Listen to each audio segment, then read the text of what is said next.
Hindi, yung Employees Compensation Program, yan yung programa ni ECC. Yan yung meron siya. Yan yung ginagawa nila. Okay? So, meron po yan ha. So, tingnan natin to. Okay, so sabi nga po, no, work contingency prevention is not a 100% guarantee. Medyo totoo din naman kasi, di ba? Kahit minsan anong gawin mo, nandiyan na lahat, meron pa rin aksidente talaga eh. No? Kasi di mo naman hawak yung isip ng iba, no? Paano sila tumiskarte. Okay? Kaya nandiyan yung ECC.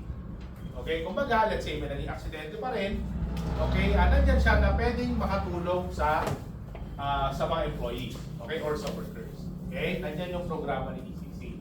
Okay, so sino po sila? So ang government corporation ay attached agency ng DOLE. Kasama yan, okay? Created in 1974 through ayan po, the PD 626, no? The Employees Compensation and State Insurance Fund. So doon nagsimula yan. And of course, quasi-judicial corporate entity. Created, anong gagawin nila? Ipa-implement yung Employees Compensation Program. Yun ang pinaka, kung kumbaga, functions ni ECC. Okay? So, ayan po. Formulate policies and guidelines. So, para po mag-improve. Sa totoo lang ha, yun pong programa ng ECC, yung ECC program, ang bilis ng updates. Kaya nga usually umattend ako ng trainings niya nila every year eh. This year lang ako din nakattend kasi nabisi agad ako ng January.